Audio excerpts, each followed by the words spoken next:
It's the Opperman Report. And now, here is investigator Ed Opperman.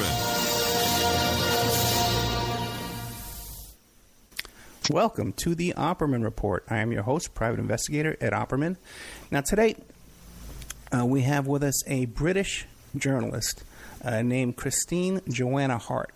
And one of the topics, she had a fascinating story, this woman here. We're going to let her describe herself, but she was brought up in an orphanage where she was abused, and then came out of there and kind of went to work for the intelligence services in the UK and wound up with the IRA, and then wound up behind the scenes in the UK cell phone hacking scandal that went on with Rupert Murdoch and So fascinating stuff. She also wrote a book called, the first book was Searching for Daddy, about her experience in the orphanage and searching for her father, I suppose. And also, too, another one about the serial killers, Kenneth Bianchi and his buddy. We got to look into that, too, as well. So, Christine, are you there? Yes, I am. Hi, Ed. How are you? I'm pretty good. I've been better, but I'm okay. We'll get through this. So tell us about yourself and about your background. And I know you're a journalist now, so tell us about yourself, and then we'll get into these books and stuff. Yeah, I grew up in an orphanage. It was the Jesuit-run Crusade. It had a very grand name, the Crusade of Rescue. I was adopted from there when I was 5, and I was taken to a very, very Catholic family. The head of that family was a nun called Sister Kathleen Hart, and she was quite high up in the Daughters of St. Paul. They're an order quite close to the Pope. I think they're based in Boston, actually, because I went back and fro to Boston. Wait a second. Is that the Sisters of St. Paul or the Daughters of St. Paul? Daughters of St. Paul. Okay, really? Okay, go ahead. Yeah, and she oversaw my upbringing. They were a very strict family. My adoptive father was sexually abusive to me, and I always suspected that the Crusade of Rescue was involved in that, but I couldn't, obviously, I didn't have any proof. My memory was pretty hazy, and I'd had therapy for the sexual abuse, and I'd regained my memories of my father. But I always thought the Crusade of Rescue was complicit in it somehow. They put me back in care when I was 13, and from then on I spent the rest of the time in care. Then I had a brief time in the territorial army, and I met somebody who introduced me to the world of private investigation, like yourself, Ed. And big mistake, huh? Oh, I know. Tell me about it. Yeah. And I joined them. I ended up working for the agencies that are ex-MI6. One of the companies I worked for was Michael Oatley's company. It's called CIEX Limited, and that is it's hidden. It's called Company X, but that's hidden in CIEX Limited. It's like CIE is company, and then it's got the X tagged on the end. And that's Oatley's company. He liaised with the IRA in the 70s, and I worked for them for a while, and I also worked for a company called Argon, and he was South African secret police boss. I'm sure you've heard of them. And so I spent my time in that world, and then I decided to go and work for the News of the World. I started off slowly, and I had a break where I went over to live in Los Angeles, and I did Arthur Janoff's Primal Therapy for about a year, and then I came back and I got myself a flat very close to the News of the World, and I started working for them doing all their investigations work. I was on about $100,000 a year, doing everything really for them. You can imagine, what it was. Undercover. I went undercover with Mazza Mahmood, the fake sheikh who did the sting on Sarah Ferguson, and just everything really. I mean, we went to Sylvester Stallone's wedding. He was the fake sheikh there. We met Stallone, and it was, it was a very glamorous time in my life. I had a little sports car, and I thought it was never going to end until the phone hacking. I don't know if you want to get into that first or the IRA. Shall I tell you? Well, wait. First, tell us. Let's start off with the first book, Searching for Daddy. Now, because I know it describes how you were abused in these orphanages run by the Daughters of St. Paul, which is very interesting because my father worked for the Sisters of St. Paul as an accountant. Isn't that a weird coincidence, right? Yeah. Now, so how old were you when this was going on in this first orphanage? And this was in Boston, in the United States. No. That was in London, in Westminster, which I was born in there. Well, I wasn't born in there. My mother was a teenager, and she kind of had me in a mother and baby home. Gotcha. Not sure who my father was, and she was, one of these children's, mother and baby places, and then that was attached to the orphanage, and then, then I went in there in the Crusade of Rescue. Interestingly, after I was adopted, they had these parties twice a year where we'd all go back, which is all very creepy, really. Well, let me ask you this. Were you ever able to track down your mother or your father, your birth parents? Yeah, I did. It was just after I wrote Searching for Daddy, and I wrote that, and that was published by Hodder and Stoughton, and Hodder and Stoughton wanted me to track down my parents. And, I said to them, well, I've tried to do it, but I made a conscious effort, and I tracked down my mother, and she was, I think, about 13 when she had me.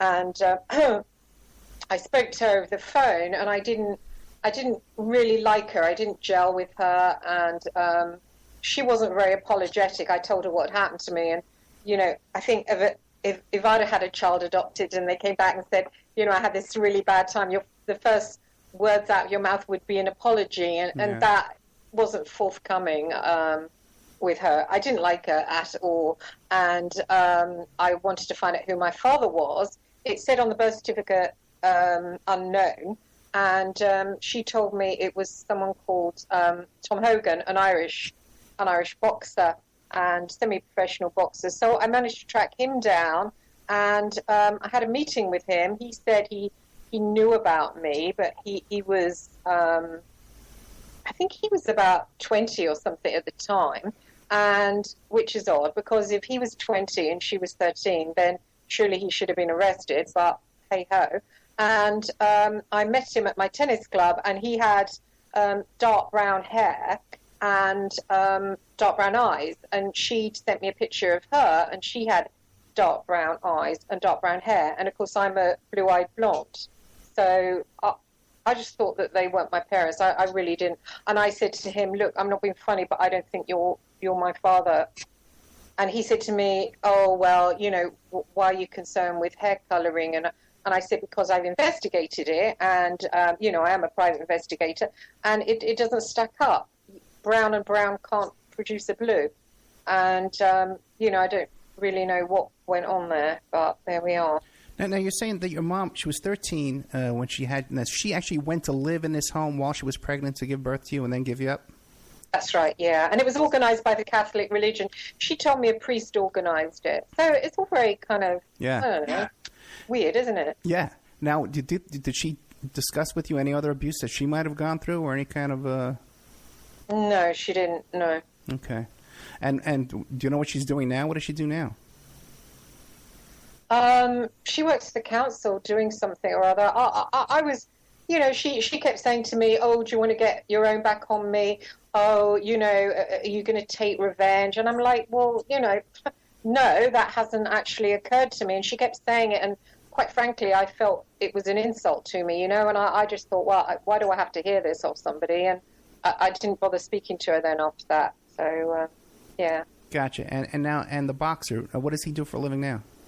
Oh, he died. Okay. He got cancer, and he died. And interestingly, his brother told me he's dying of cancer, and then he said, oh, actually, it was a week later, he said, oh, he's dead. So I said, well, can I come to the funeral? And he said, well, his daughter doesn't want you to. So I emailed his daughter on Facebook, and she said, well, you're a bastard, and nobody wants you around.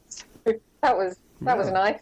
That's unusual as well. Okay, because a lot of times, especially a half sister would want to check things out. But okay, and now. Well, I've got according to I mean he had there's a boy and a girl on his side, and there's a boy and a girl on her side. So actually, I'm sitting here with no family at all, and I've got all this family supposedly. But once I came across this. As we'll get into later, this monarch mind control stuff, and I moved in the community of the monarch mind control, I've been told that possibly they're nothing to do with me. Right. And interestingly, it said on my birth certificate the 16th of November, and it said she told me that she had her child on the 15th. And I said, well, I was born on the 16th. And she said, well, my child was born. So I thought that was a little bit odd, actually. Okay. And now, and then you said that you would go back for parties back to this orphanage every year? Yeah. I always found that strange. And I found it strange that I can't remember much about them, although I have in my possession, and my brother has, my adopted brother, pictures of me and him at the parties. But I can't remember them. I can remember flash-ins.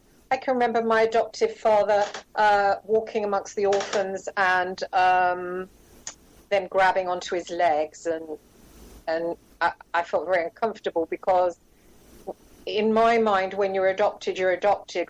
Why would you go back to the orphanage twice a year? It seemed to me to be quite sick somehow, even, as a child I found it, I think, a bit, ooh. And I was always told to concentrate on the ice cream and jelly. It was like a chant. Think about the ice cream and jelly. And I remember thinking, well, I don't actually want to think about ice cream and jelly. But that was what we were told. Okay, and that, now you said that when you came out of there, you went to the territories. Is that like the military? No, I just did it as a hobby, really. Territorial Army is a kind of that was a hobby, but that was where I met. A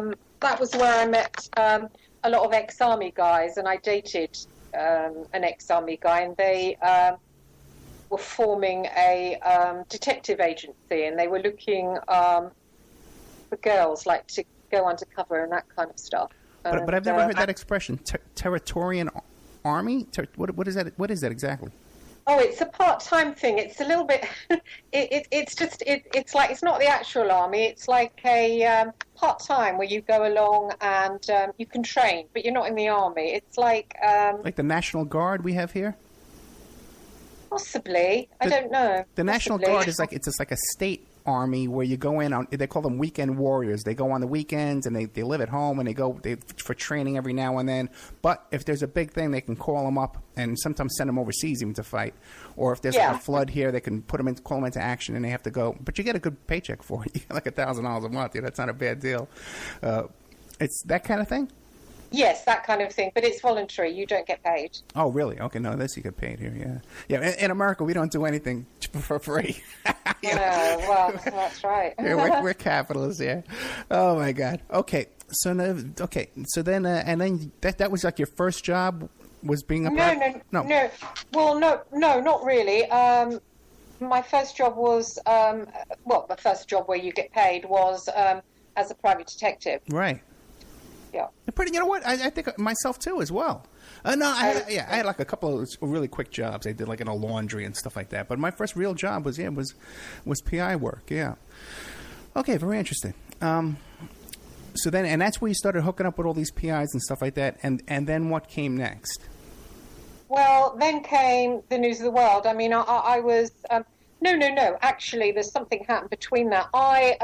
When I was at my adoptive home, I found a book on Ian Brady, the Moors murderer, and it's a book called Beyond Belief, and it portrays Brady in a very interesting way. It sort of brings in the supernatural, and it's like, the Marquis de Sade was watching from a distance and rode off on his horse, and it kind of captured my imagination, and I was interested in this sort of dark figure, and I wrote to Ian Brady at his prison, and of course the letters didn't get through. And then when I went into care from when I was 13 to 18, and then oddly enough, my adoptive family had me back, and I lived with them. No, wait a second. You were removed from your adopted family because of the molestation. No, they chucked me out, actually. They chucked you out, okay. And then you went into care, which I guess we would call here foster care. No, it was a children's home. Like a children's home, okay. And what about in the children's home? Any kind of activity going on there? Any kind of abuse or anything there? Oh, God, no. All the boys were abused, Really? Okay. which was quite horrid. But the girls weren't touched. Strange. I thought it was strange. I remember I was quite a strong figure there. And I remember one of the boys telling me he'd been abused by a social worker, and the social worker was in our home that night, and I got all the boys together and we went down there and we said, right, let's, give him what for. It's sad because a lot of the boys became suicidal, and, they thought that they were gay, and, their sexuality was confused. It was pretty bad, actually. So in this youth home type of situation, there was widespread homosexual abuse of the boys. Yeah. Okay, but not the girls. The girls weren't touched. It was odd, isn't it? That is odd. Yeah, but but when you start looking at this stuff, that's what comes up. So then you're around 18 years old, and you start writing to this guy, this Ian Brady. Yeah. And is that when you wrote the book, In for the Kill: A True Story of Hunting Evil? No. That came much later. I wrote to Brady, and then I had a weird, just to stick on the timeline, Ed. I had a strange experience. I was back then, how old was I? 22, and I was doing private investigation work, and Brady the Morse killer invited me to come and see him, which was all very odd. Wait, now, did he invite you because he remembered the letter you sent him, or just out of the blue? Oh, yeah. Oh, obviously it was for the letter. Okay. But here was somebody that wasn't letting anybody see him, Okay. Apart from Lord Longford, he hadn't seen anybody, I think, since he'd been in prison. And I wrote to him. The letter got through because he got moved to an insane asylum. And he immediately said he wanted me to come and see him, which was quite a startling thing. I mean, I was only young, I was blonde, and he said it was because I sent him a letter, a poem. I sent him a poem by William Blake, Tiger, Tiger, Burning Bright in the Forest of the Night. Do you know it? No, it sounds familiar, but I don't know it well, no. Oh, right, it's about Tiger. So I sent him that, and he was like, he wanted to meet me because that intrigued him. And I went up there, and I had about a 2-hour meeting with him. There was someone in the room with us. And I came out, and I thought, man, he was really boring.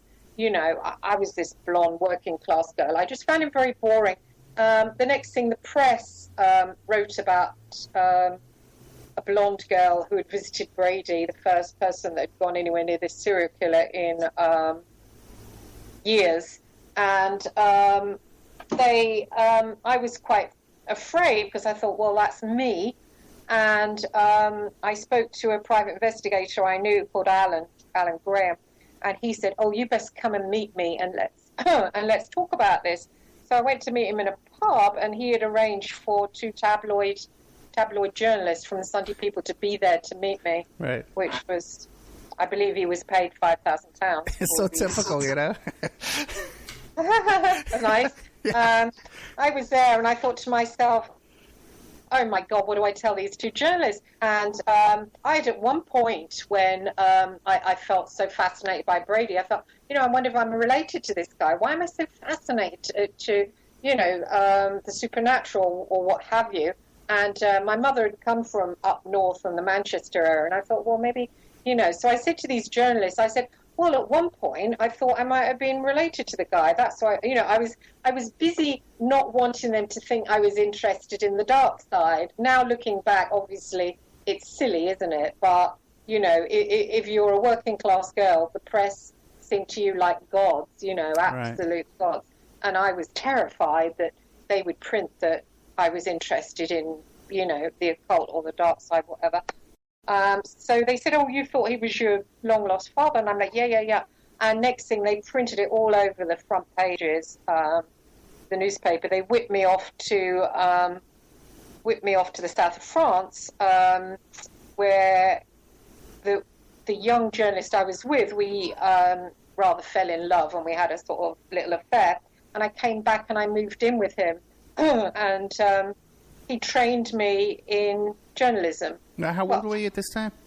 I was getting on, 22, 23. Okay. And now you're saying, now this Brady guy, though, this Ian Brady, were his murders, were they occultish type murders or ritual type? Yeah, they were ritual. He killed very young victims, and they were, made to pose in the sign of the cross. He buried them, he shook his fist at the sky to God. There's so much occult links to, very much so, yeah. Okay, very interesting. Okay. He calls himself and his girlfriend, who he killed, with demon folk. He said he gave sacrifices to a demon that appeared to him called the Face of Death. Really? Now, is he still around now, or is he gone? Yeah, no. He's still around. He was very angry by searching for Daddy. I didn't want to call it that, by the way. He was very angry about that. He said that I had cozied up to him merely to write a book. But I hadn't, obviously, at the time. I had no intention of... Once I'd met him, I found him quite boring. He's very much... I do believe that he was used by certain supernatural forces and then left, which is very different from Bianchi. Now, Bianchi's a totally different kettle of fish. Bianchi's fascinating. But I found Brady quite dull, and I didn't want to write to him anymore. But, of course, when I moved in with Phil Hall, he was immediately, oh, you are going to carry on writing to Brady, aren't you? And I'm like, well, no. And he was, oh, please. So, I ended up having to write back and fro to Brady and got to know him probably more than anyone else has, which went in the book, Searching for Daddy. And then, so then much later, though, around 2013, you wrote this book about In for the Kill, a true story of hunting evil. And that, you also, this more recently, you met the Hillside Strangler. And what on with the Kenneth Bianchi here in America? How did that come about? Yeah, well, that was odd because I was watching TV one day, and there was a crime drama about him, and they were talking about Steve, an alter ego that supposedly did the murders, and I thought, wow, that's fascinating. Was he possessed? And I thought, so I Googled it, and I found the psychiatrist at the time called Ralph Allison, and I emailed him, and I said, I'm very interested in this Steve character. Is it sort of something to do with, a demon or and he, interestingly, said that, well, it might be. And he said, and everyone, if you Google it, people say, well, no, he put it on. He feigned this alter personality. Right. What year did you contact the psychiatrist? 2009. Okay, 2009. Okay, go ahead. And I also contacted a guy called Chris Berry-D, who's an English criminologist, and he had met Bianchi, and we talked back and forth, and he said, oh, you'll never get a reply from him. He said he wrote for a while. He met him, but only was allowed to meet him for 5 minutes because Bianchi's so, shut down. He won't speak to anybody. Okay. And I sent a letter, didn't hear back. And meanwhile, I was talking to Ralph Allison, and Ralph Allison sent me his medical file, all his medical records, which I suppose is a bit odd for him to do, but I'm like, thank you very much. And so I looked through them, and it's fascinating. It's stuff that hasn't actually come out yet, and it's all, it didn't come out at the time, which is interesting. It's all the transcripts of Steve talking. Now, this character, Steve, is absolutely fascinating. And then you go to read what Bianchi said, and Bianchi's quite dull and boring, but the Steve character is it's absolutely fascinating. I mean, it sends chills up your spine. The way he communicates is totally different to Bianchi. And so what I did, I then wrote to Bianchi again. Wait, one second, said, but you have written transcripts of this or recordings? Transcripts. Okay, go ahead. Yeah, you can see them if you like. I'll send them over. Oh, I would love to see them. Yeah, we'll put them up in the member section. Maybe we'll talk about that later. But go ahead. This is fascinating. Go ahead. Yeah, it is quite interesting. I found it interesting. And so I wrote to Bianchi again, and I said, listen, I know you don't reply to people, blah, blah, blah, but I've got this thing from Ralph Allison, and, I want to talk to you about Steve. And I mentioned that I knew Chris Berry D, and couldn't believe it. A week later, I got a response from him. Unbelievable. And I replied back, and next thing he said, oh, come and see me. So I'm like, oh, great. And I thought, I looked into the fares, and it's £800 to travel over to Washington. So I thought, well, I'm going to get a newspaper to pay my way.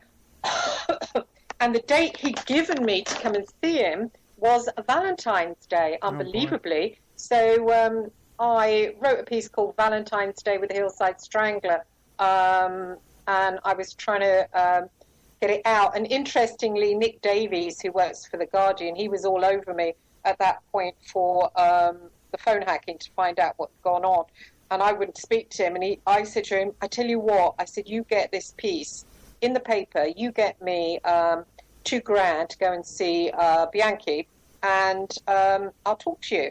So he came back to me, he said, the Guardian will take it. And so I said, fine. And I spoke to the Guardian about it. They gave me a contract for the piece, and they paid my fare. And they said, we want it for the front page of the Guardian magazine. Turned out when I came back, they said, no, it's too sympathetic for Bianchi, and we're not going to run it. We'll put it in Reader's Experience. And, of course, I was quite upset because I wanted to be paid for it. And in the end, they put it in Reader's Experience. And instead of paying me the £500 you're supposed to get from the Reader's Experience, they said, no, you've already had your money. I mean, God, what creeps completely. Yeah, but that's typical. That's typical as well with these tabloids, that they don't pay and they try and get out of paying you. Well, The Guardian is a broadsheet and is supposed to be one of our most respectable papers. And quite frankly, to put me in Reader's Experience, I don't even read their newspaper, so that's a lie. And secondly, they made out that I was visiting all for a little adventure. Nowhere in the piece did they mention I'm a journalist. So,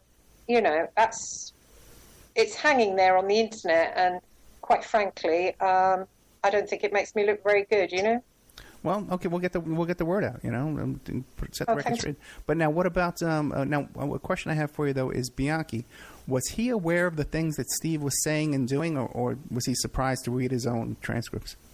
Well, I sent it to him, and also, interestingly, at the time, he drew some pictures. He drew a picture of Ken. He drew a picture of Billy, which was a little boy inside him, and he drew a picture of Steve. Now, when you see these pictures, Steve is just really fascinating. And I said, oh, look at this. And also, he did handwriting.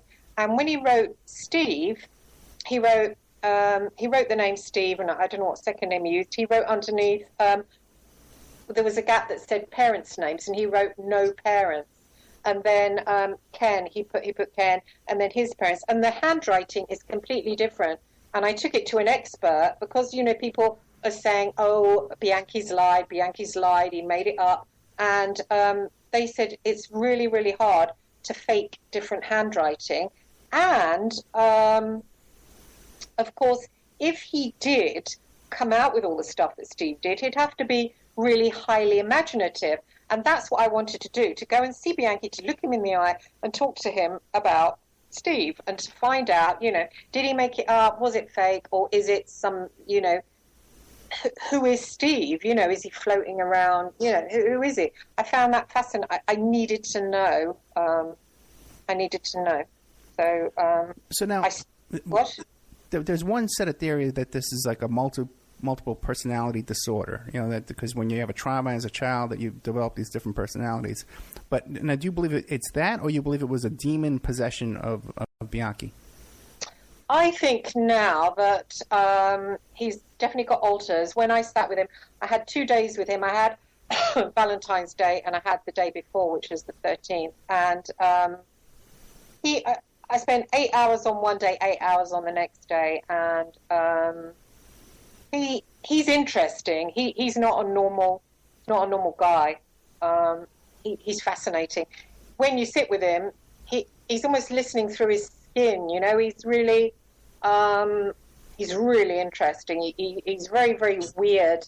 He's much more interesting than Brady, who's like a straightforward person, you know, that you think, oh, God, please let me out of here, you're boring me. Bianchi has different aspects of him. He has a child side. He had a side that sat there and threatened me. He said, I think you're working in cahoots with Chris Berry D, and, you know, I want to kill Chris Berry D, and do you know what I mean by murder and all this kind of stuff. And I wasn't scared because I'd hung out with people like that before. We talk about killing. And but he did, when I was sitting with him, he did, at one point, he looked at me and I felt almost as if I was in the presence of, you know, one of those Nazis like Mengele or something. And I just felt my whole body feel utter terror, and it was really weird. It's almost like I was looking at him and he was normal, and I felt something underneath, and I really felt it, and it was horrible, actually. Now, is he still alive today? Oh, yeah. He wrote to me a while ago. Other than that, he sent me all his novels, all his poetry. He denies he did it. He denies Steve, and yet in one of his poems, he's gloating about the murders. It's something, I can't remember how it goes. I put it in the book. It's something like, all eve she weeps her tears like sewers, something like that. And he's gloating about it, and he says it replays in his wintered, shattered mind when no one else can see. I had a really weird experience with Bianchi, which I'll tell you about. It was in the middle of writing to him, and it was quite an intense back and fro. And I had a weird feeling one day of almost something watching me in the house. And I thought, well, that's weird. Just had a weird feeling.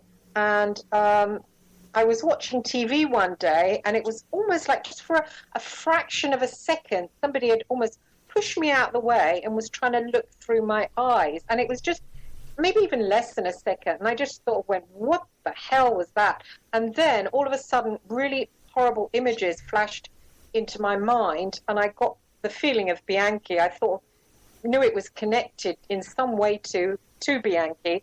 And I was really terrified. I went to my priest, the Catholic Church that I knew well, and I spoke to him about it.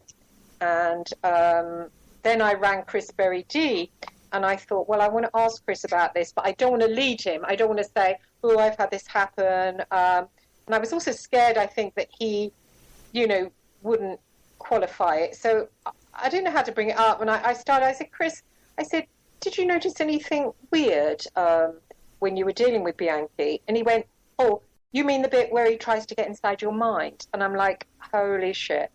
I said, did he do it to you? And he went, yep, he did it to me. And he said, I nearly went crazy. And I'm like, oh my God. And he said, Chris, we should do a book about it. And I'm like, well, yeah, we should do a book about it. We fell out, actually. Chris does tend to get a little bit overexcited. But he's gone ahead. He's written the book, he's called it Emissaries of Satan.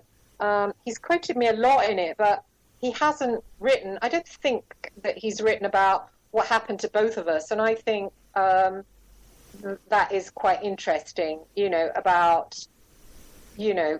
what went on. If Bianchi is one of these people that have had mind control, I suppose he would have different alters, and the alter that did the murders would have the demonic attached to it. So he would have this power to remote view to, if somebody didn't like him, he could kind of, haunt them, whatever. He's definitely got something going on. I don't know what it is. I wrote to him and I said straight out, I said, look, I know you've got something going on with you, and Chris Berry D has experienced it. I've experienced it. I don't particularly like it. Would you care to tell me, what it is? And he denied it. When I was face to face with him, I said, you're into the occult, aren't you? He's got this Satan's own tattoo on his arm. Oh, really? I said, well, huh? I said, oh, really? Satan's own, it says? Yeah. Oh, really? I made him roll his sleeve up and had a look at it. And I said, I said, you're a Satanist then, aren't you? And he's like, no, it's just a joke. And, oh, really? And I said to him, I think you're probably into the occult. And he, oh, no, I don't like anything like Satanism. Anyway, all the short stories that he sent me are occult stories. Unbelievable. And they're all about... Did you publish any of those stories in your book? No, I couldn't. I wanted to quote them. I wanted to quote his letters, which, I have got a wardrobe with a box in it, which is full of his letters. I've got so much material from him. It's unreal. The publisher wouldn't let me put not one word of his in the book. Not one word. Why not? Mad, really. Why not? Oh, he might sue us. We don't want him to sue us. That would be horrid, wouldn't it? But wait a second, because you told me earlier that his doctor had sent you his medical records. Now if he was going to sue you, wouldn't he be suing you over that? That's all kinds of HIPAA violations and Privacy Act violations. How was his doctor able to get away with sending that to you? No, well, nobody knows about it, actually. Okay, we won't mention it again. Until now, Ed, until now. Okay, all right, well, they're going to call me defendant next. Okay, co-defendant. Let's get in trouble. Let's put this on the air. No, poor guy. I think he's very old, Ralph Ellison, now. I was quite shocked when he did it. I was like, yes. I couldn't believe it. I was so happy, Okay, so you have all this material. Great. Then hang on to that. Now, how old is Bianchi now? 60. Okay. All right. Okay. He put me in touch with his mother. He put me in touch with all his relatives. I managed to get in there quite close, which was what I wanted to do, and just, basically find out about Steve. I do think he's a multiple. I do, and he covers it up. I think when he got caught, I think he wanted to tell, and I think he feigned a multiple, but he has got one. But I think with him, he can't control it, and I think he feigned it. So that's why you see these videos with him feigning. You also see him saying it's called Steve Walker, and of course Steve Walker was a guy, he nicked his credentials. That doesn't mean that he's not a multiple or hasn't got alters. I think he's got co-consciousness with his alters. I think that he knew what he was doing when he was killing, and I think he enjoyed it. He enjoyed the demonic.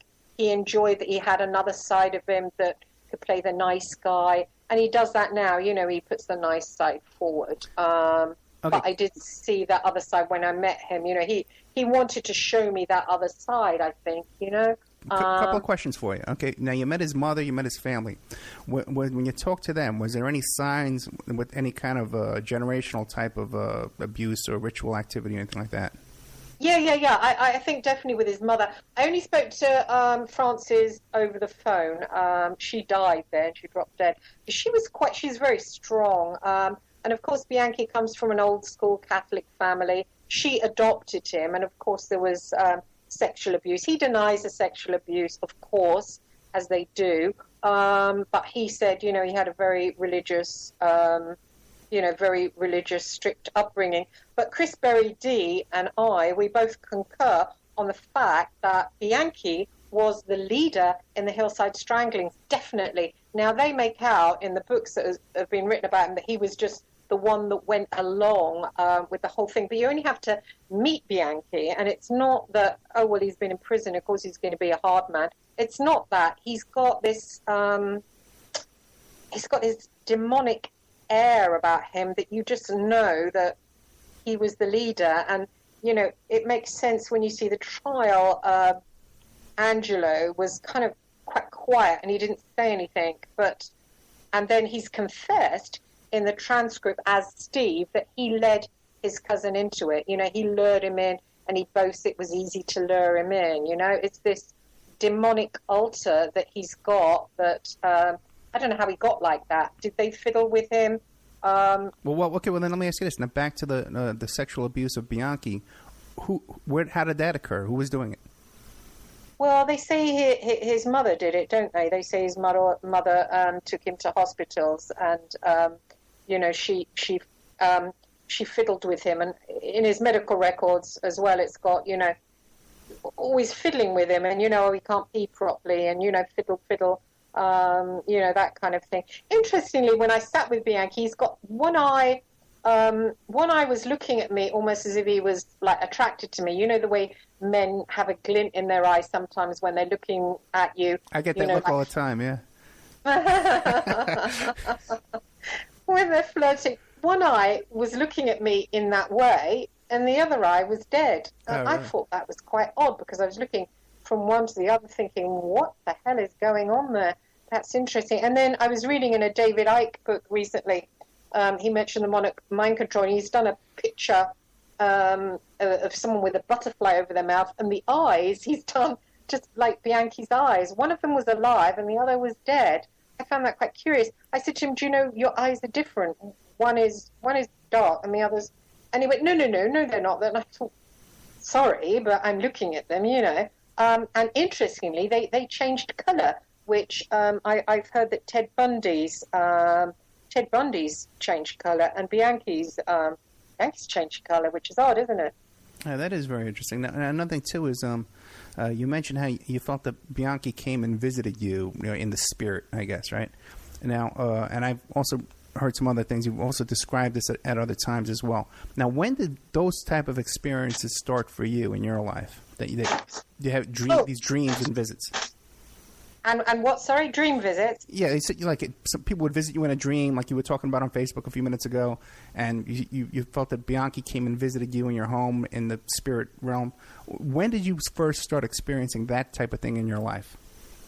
Well, it was interesting actually. After I wrote In for the Kill, it was published. It was out there. This is quite recently. It was published 2011. I'm interested in aliens. I've always been interested in the Greys. You know, I watched Communion when it came out.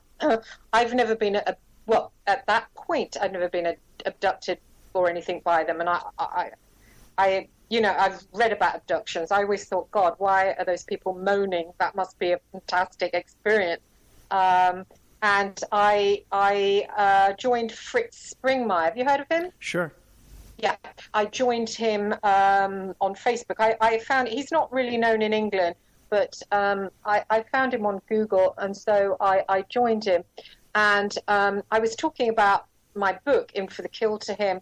And this woman, an American woman called Anna Hart, she said to me, I'm going to read your book. And so she went off, and then she came back and she private messaged me, and she said, oh Christine, I've read In for the Kill, and I want to tell you that you're a monarch mind control victim. And of course I immediately thought, oh, okay, you know, thanks. You know, I thought, well, she's obviously mad, but her picture looks so stunningly beautiful, and she's American. I thought, well, you know, I'm not going to sort of click defriend. I'll, you know, let her carry on saying all these weird things to me.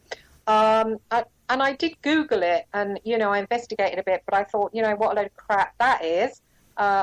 You know, I'll leave that to the Americans to believe in that. And she said, oh, Chris, why not join a recovery group for people that have had this done to them? So I thought, I didn't want to offend her. So I said, yeah, join me to this group. It was called Overcomers Ministry. So I was hanging out in this group. And I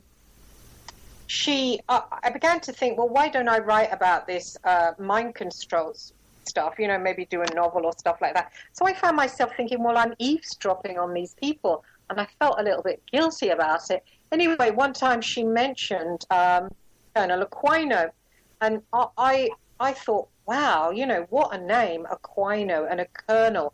Oh, and he's, a mind control person. I thought, surely that's not true. It just sounded straight out of a comic book.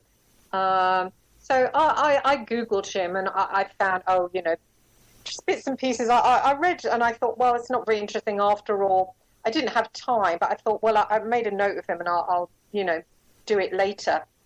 Meanwhile, when I was on this thread, I got talking to another girl called Louise Clark.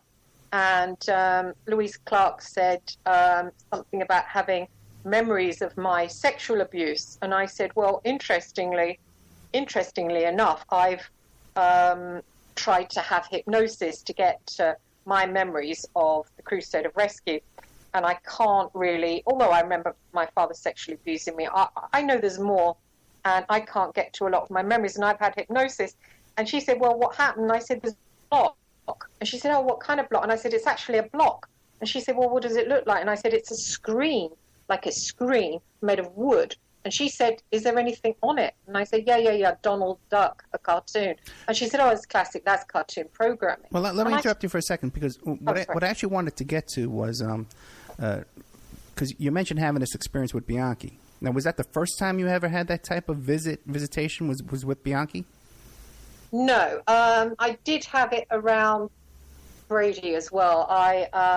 I was writing a letter to Brady. I was in my room at my adoptive parents' house, and I was writing him a letter one night, and all of a sudden I felt like a shimmering. I kind of felt as if it felt like there was someone in the room, like, watching me, and I looked up and thought, what? And it was almost like there was someone there, but you look up and there's no one there, and I thought, what? And the air kind of shimmered, and I thought, oh, holy shit. And I literally ran out of my bedroom, my boyfriend lived up the road, and I ran out of the house. It was about 3 a.m, and I ran to his house, banged the door down. I said, oh, my God, I think I conjured up a bloody spirit or something. And I wouldn't go back to my room until he came. But it didn't happen again. And the second time was Bianchi. And then the third time, I was just about to tell you, shall I carry on with that story? But that's very interesting, because so this is a rare occurrence in your life, to have this kind of visitation in the spirit world kind of thing. Yeah. It's rare. Wait, and the first time was with this guy who was a serial killer and you believe a Satanist. Yes. Or Brady. The second time, go ahead. Yeah, I don't think that was him. It definitely wasn't him. It was just I don't know what it was. It wasn't him. It didn't feel like it was demonic or anything. It just felt like it was someone standing there. It was horrid. I didn't care for that. Second time was Bianchi. That was definitely evil. That wasn't nice at all. And the third time was this Colonel Michael Aquino. Yeah. Who was alleged to be these kind of things, but there's no convictions or anything. Shall I tell you that story? You told me the story off the air, so we can get into that a little bit too. But I don't want to miss out on all the stuff about the hacking and stuff like that as well. So give us now. You started having these experiences in these dreams, and you were contacting these people on Facebook. So continue with that. Yeah. Well, actually, the Bianchi bit the Aquino bit does come next, and it kind of leads back to the hacking, because I'd written this book, and it was odd because I'd already had someone interested in doing a film about searching for Daddy. Jane Campion had contacted me over Searching for Daddy and said, could she make a film of the book? So I said, well, yeah, obviously, I want the money. And she went to a few studios, and she couldn't get it. She couldn't get it published, and she couldn't get it accepted. There was a few comments in the newspapers made the news that Sienna Miller was going to play me and Anthony Hopkins was going to play Brady. And then in the second book, In for the Kill, I had Channel 4 come and say, oh, can we do a documentary about your life? And I said, well, what's the story? Being a journalist myself, I said, what's the story? And they said, your attraction to evil. So I'm like, well, I don't think I have got an attraction to evil. And they say, no, clearly you have, because in For the Kill, it goes from Brady to the Real IRA, to the phone hacking, and then to Bianchi. And it didn't come up with any conclusions at the end, which I hoped I would come to some kind of conclusion about my own life. But it didn't, obviously. And I said, well, to be honest, I'm not that happy about, what are you going to say? And they said, well, a woman's profound attraction to evil. And I thought, well, I don't mind doing journalism that's honest, but quite frankly, I didn't think that was the case with me. But I did look at myself. And then, back to this thing with Louise. Louise, on this mind control group, she said to me, oh, that's classic Donald Duck programming. And I thought, oh, please. Again, I thought, well, this is mad stuff, this monarch mind control stuff. But I Googled it, and it came up Donald, I then looked into it. And the Colonel Aquino, I thought, well, I'm going to look into that as well. And Louise said to me to get different exercise books and try and talk to different parts of me. And so I brought these little diaries, and she said, buy some felt tips and try and work out, have you got different parts to yourself? And I worked out I did actually have different parts. Not that I'm not conscious of the different parts, but I did have separate kind of parts. And one of them I could see in my mind's eye, but I couldn't reach it. And I said to Louise, I can see it's almost like I can see a girl, and I can't reach her. And she's almost like frozen almost, but I can't reach her. So she said, keep trying to talk to her. And it was one night I had this weird experience. I made a diary for her, and I tried to write something in it. It's like an exercise. You try and put yourself into them heads and try and write as them. And I picked up the diary I had allotted for this frozen part of me, and I wrote in it Project Aquino. And I thought, well, that's odd, isn't it? And I was trying to find out, did this Colonel Aquino ever go to my Jesuit-run orphanage, the Crusade of Rescue? I know he was in London, and I sent him an email, and I said, I'm a journalist, I'm trying to find out, were you in London? I perhaps wasn't honest. I should have said, oh, I'm trying to find out, did you interfere with me as a kid? But I didn't say that, and I kept it very very professional, And one night I'd just spoken to Louise, and I said, do you know what, I still can't talk to this part of me, and it's quite unusual. I can see it in my mind's eye, and I find it quite interesting. And she said, just lay on the bed and think about it. So I laid on the bed, and I was trying to think about it, and all of a sudden I saw this giant rabbit in my mind's eye, but it seemed really, really, really real. And it was horrible, because I don't really like animals that much to be. Well, I like dogs, but not rabbits. And I just thought, oh God! And I'd had a dream about rabbits before, when Nick Davis from The Guardian had wanted me to cough about phone hacking, and I had a dream about rabbits crawling all over me. I really don't like white rabbits, and this rabbit shot off, and this part of me, that frozen part, shot off after it. And next thing, I found myself falling down like a hole.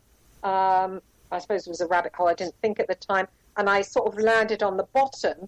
And then I had I had this weird interchange with what I believe was Aquino. But, I'd seen pictures of him on the net. He asked me, a few questions. Then I emailed him again, and I told him about the experience. And this time I said, oh, hi, Michael. I made it very, unprofessional. I said, hi, Michael. I do believe you gave me the first part of an interview with you in the shape of a white rabbit. Thanks very much for that. But can we meet in the normal way or talk over email? And, best wishes, Chris. Anyway, he came back to me and he said, I'm going to have to get Grace to change the lyrics to the song. And he sent me a link, and I clicked on the link, and it sent me through to that Alice in Wonderland, Jefferson something? No, Jefferson Starship, Grace Lake. Yes. Singing White Rabbit, yeah? Yeah. Yeah. He sent me that, and then, there went an interchange between me and Michael. We got to know each other over the email, and I did have another interchange with him. Again, it was kind of like in dream life. And then I did 2 interviews with 2 American journalists, Lorian Fenton and Douglas Dietrich, who worked with Aquino. And I started to have really weird stuff happen to me, really weird stuff. I found myself yanked out of my body. Just literally, I was laying on the bed and just pulled out of my body. And it seemed like an abduction. It was really freaky. And this went on for about 4 days around the time when I spoke to Lorian Fenton about Aquino.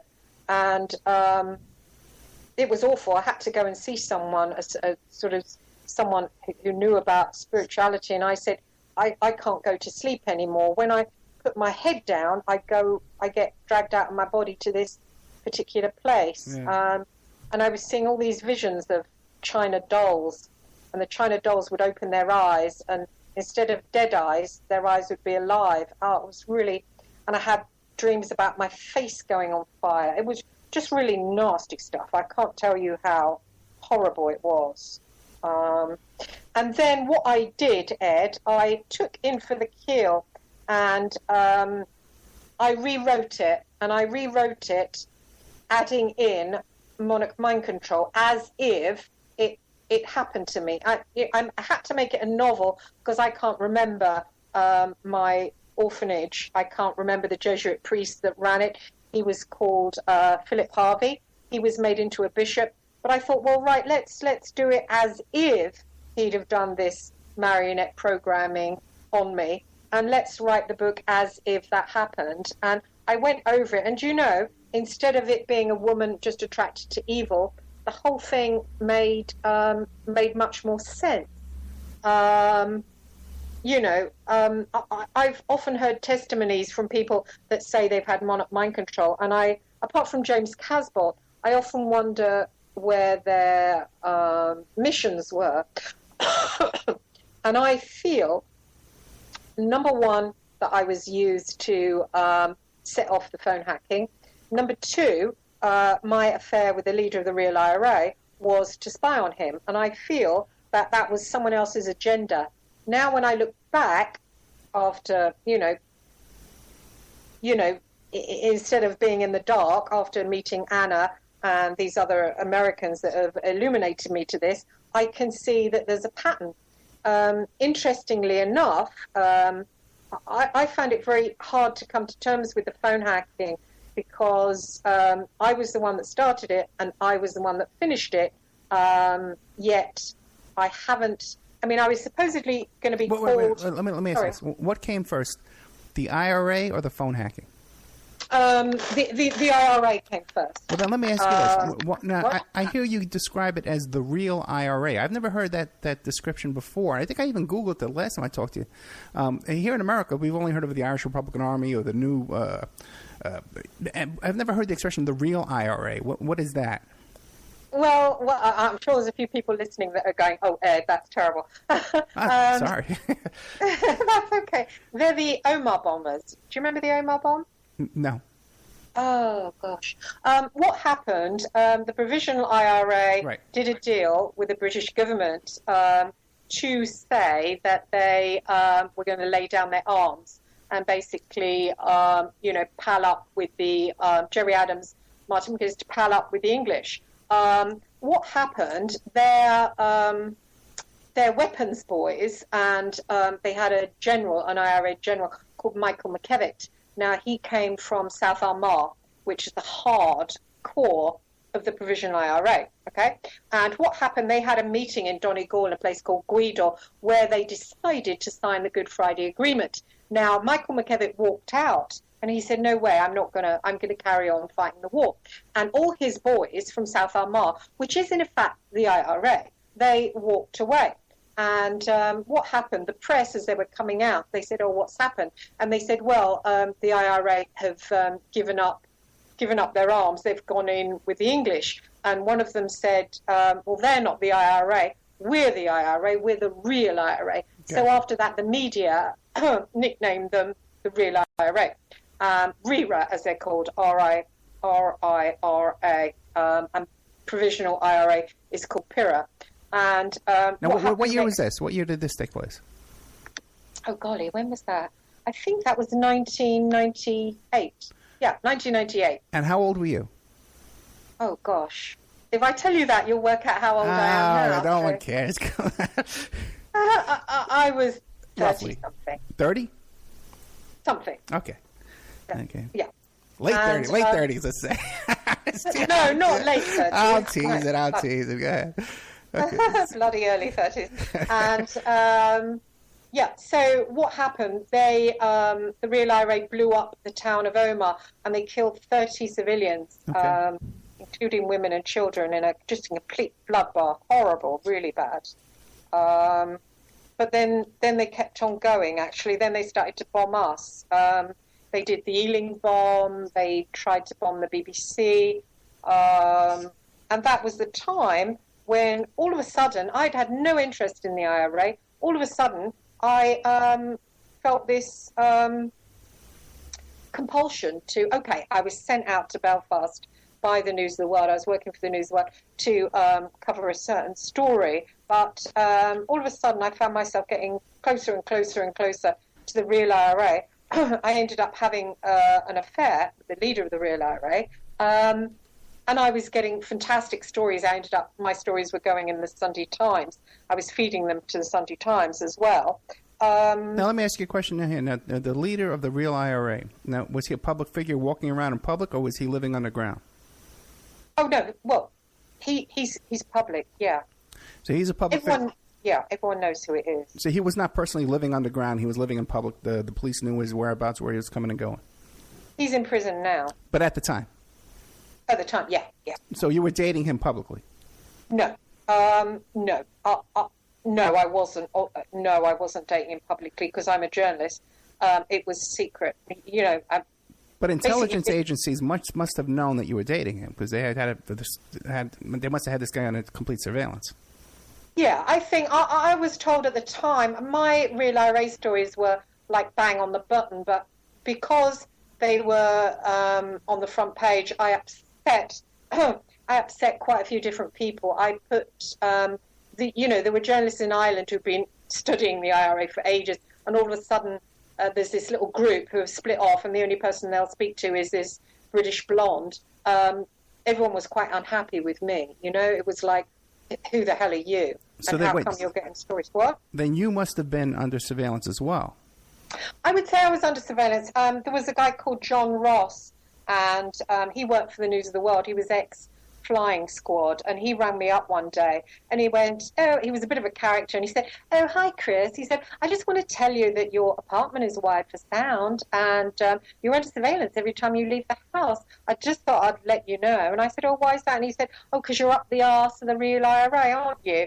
And there was another journalist called Peter Rose who threatened me. He said, because I was getting all this info for them, and it was going in the newspaper, and it was clear that I was, the News of the World were paying for me to fly out to South Armagh constantly.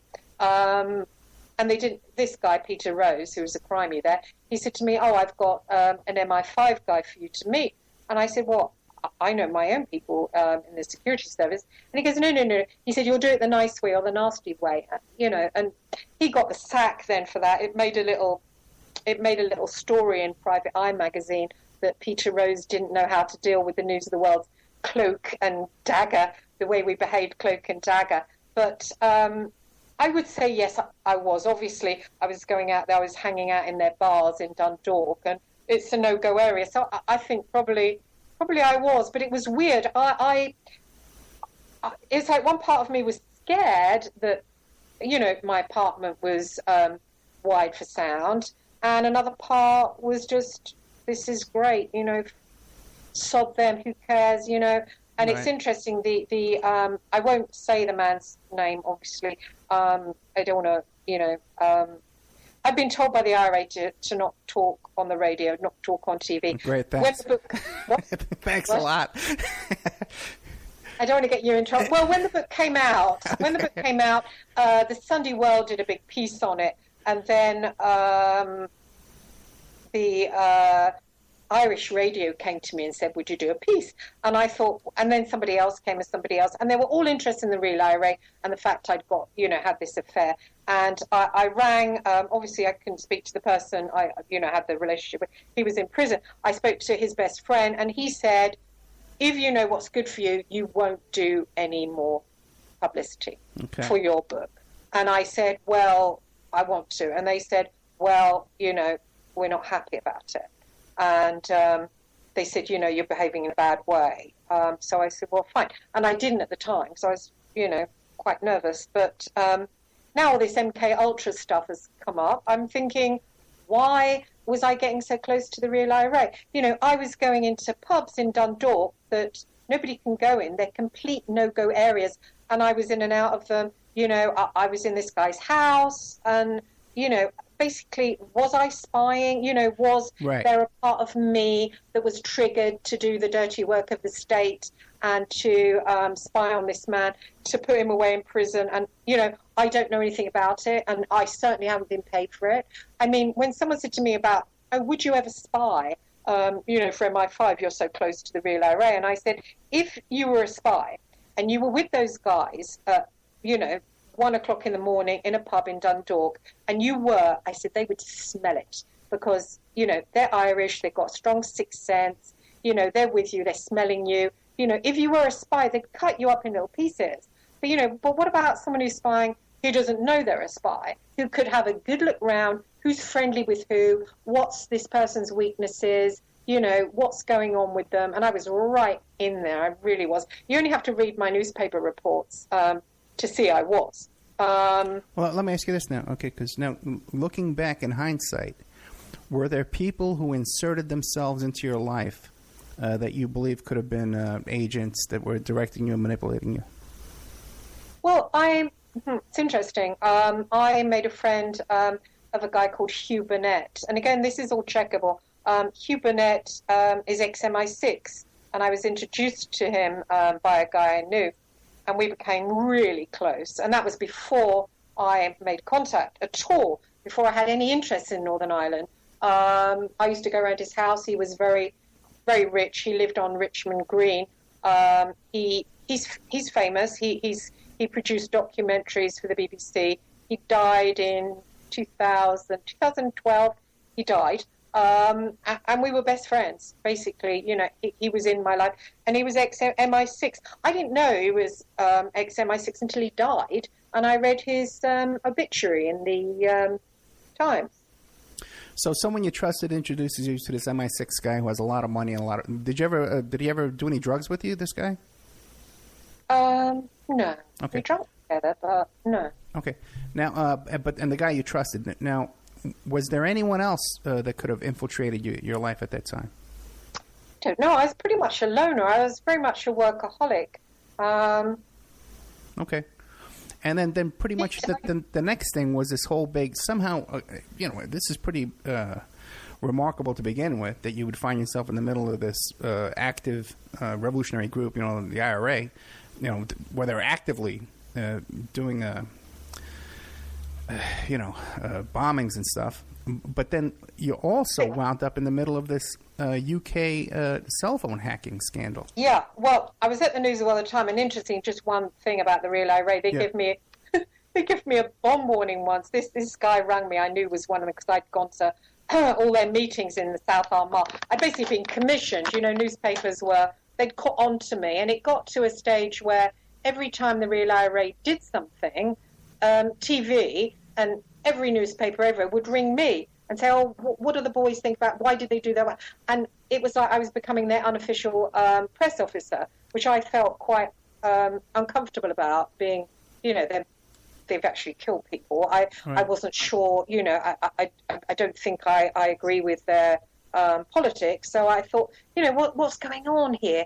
And interestingly, they rang me one time, and they said, what are you doing this afternoon? And I'm like, oh, nothing. And they said, be near the phone then at 2 o'clock this afternoon.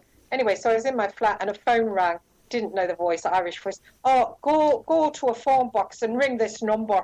Go to another phone box a while away. So I went to this phone box, and they gave me another number at this other phone. Go to another phone box and ring this number. I thought, what the fuck is going on? Went on a couple of times, went to the last phone box, and they give me a code word that they'd had, and they Kerrygold with the butter, and they said we're gonna if you don't release not release the political prisoners. If they don't give the prisoners political status, then we're going to start blowing up post boxes. And so I basically got a bomb warning, which was quite scary, which I gave straight. I just gave it to my editor, and I didn't hear anything after that. But that was quite scary. Moving on to. Do you want me to talk about the phone hacking? Real quickly, though, keep in mind that if we use any obscenities, that we can still play the show. Yeah, I know. We can still play the show, but we have to mark it as adult content, and we'll get like half the views that we will get if we can just keep it family friendly. Okay, it's the best we can. I swear. I know. So do I. But what are you going to do? Okay. Oh, sorry. No. Did I swear? Yeah, you did a couple of times. Yeah, so we just got to keep a grip on it. I'll yell beep every time I hear it coming. Okay. I'm sorry. I'll put lid on that. Sorry. Don't worry. So now get into this thing with the phone hacking, because this is a huge. Rupert Murdoch had to step down over this. Correct? It's interesting, Ed, and I hung out. Let me ask you a question before we get into that. Do you want to take a little commercial break? We can take a nice little 4-minute break and play some ads. Yeah, if you want to. Yeah. Or you're on a roll. Yeah, I'm on a roll. I can carry on. Let's go. My son. Interestingly, I hung out with Nick Davies. Now, Nick Davies, he wrote the book Hack Attack, and George Clooney is now. I believe that Nick is out in America. George Clooney is doing this film about the phone hacking based on Nick's book. Now, Nick paid me to spy on the news of the world for him. I spent a hell of a lot of time with Nick. He, when Nick first approached me, I said I didn't want to talk to him because I was quite scared. This was before the cops came to me. He said to me, did I know someone called John Boyle, who I did know? And I said, no, I've never heard of John Boyle, actually. And he said, oh, okay. He said, I heard you had a love affair with Greg Mithew, who was the news editor at the time. And I'm like, well, yeah, I might have done. And he said, I'd really like it if you spoke to me. Of course, I did this deal with Bianchi. I got my fair pay to get out there. And he accepted my journalism. He said he would pay me if I would spy on my former colleagues. And he wanted me to cozy up to my former lover, which was Greg Mithew, the news editor, and he wanted me to tape Mithew confessing to actually doing the hacking. So I said I would, basically because I wanted the money at the time. I took some money off of him, and I thought, well, I'm not going to do this. That makes me sound really horrid, but I was short of money at the time. I had no intention of doing it because I still had feelings for Greg Mithew, and but John Boyle, I didn't have feelings for. John Boyle, oh God, this is going to make me sound awful, but John Boyle, when I was 19, I dated him. Okay. And he's a very rich guy. He's a bit like, I don't know if you've seen the Tom Ripley films. He's a bit like, he lives in a mansion like Tom Ripley in the movies. It's literally, I know it's about £8 million worth of property. He lives in Peasmarsh. It's gated, and, he's a real big shot. I wouldn't call him a private investigator. He hangs out with MI6, and he hangs out with companies like Hacklight, who and also KCS Limited, Stuart Paul Robb, who he's an ex-MI6 heavyweight. How did you meet him at 19 years old? Well, well, basically, I went to work for him. I dotted around, when I was a private investigator, I was a little bit, blonde and sort of, I used to get bored very easily, and I went from one detective agency to another, to another, to another, to another. I just used to leave them. I just used to get very bored. And I found myself working for John. Okay, but how? Like, you just went and walked up to his agency, you sent him a letter, you knew someone who worked there. How'd you wind up in there? No, I just used to look through Yellow Pages. And, okay. I found him. Of course, I was experienced, and so he gave me a job. He's incredibly good looking. He looks a bit like a young Dirk Bogarde. Well, he's old now, but back then he was, God, just beautiful. And I couldn't believe it when I walked up to his office and saw him, and there was an immediate mutual attraction. He didn't believe that I was an experienced investigator. And I said, yeah, I can find people. I can find out how much money people have got. I can do whatever you want. And he didn't believe me. And he said, if you can, he said, I'm going to throw a lot of cash at you. And, of course, I ended up with my own office working for him. And we began an affair. He was married. Makes me sound horrid. Sorry. You're 19 years old. Yeah, and he's older. He's got 20 years older than me. But that's no excuse, I suppose. No excuse. Well, yeah, we all do stuff. 19. What are you going to do? We can't. I mean, he was beautiful. What a beautiful man. And he's, of course, he's middle class. He's very well. He talks like that, and he's sort of got the whole Hugh Grant thing going. He's beautiful. He's well spoken. He was incredibly rich. He had a wine cellar, and I was like, oh, okay. Yeah, wine cellar. Yeah, sounds great. We should go there. The wine cellar did it. Yeah, let's swing by there right now. I can use a glass. Okay, so now, but then years later, now he contacts you and he wants you to spy on somebody else. About the No, well, sadly, I had to, God, I sat 6 hours with Operation Wheating. I had to tell him all this. I mean, God, they must have thought I was, what happened, I left John and I moved around, and he didn't want me to leave, but I left him and I moved around and I worked for, different agencies, CIX Limited. I did a bit for Kroll, only a small bit, Hacklight, who else? Oh, Argon. Then I went off to LA, came back, and I got all this confidence that came from somewhere, and I started to work for the News of the World.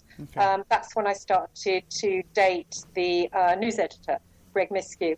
And now let me ask you a question. Was it common knowledge at News of the World that this phone hacking stuff was going on? Oh, it hadn't started yet. I haven't got to that bit yet. Okay. So this is about 1995. Yeah, 1995. It's before, I'm going back to, I didn't know the phone hacking had gone on till 2002. What happened? It was 1995. I started to work for the News of the World, and Greg Miskew was very, very excited by what I brought to the newspaper.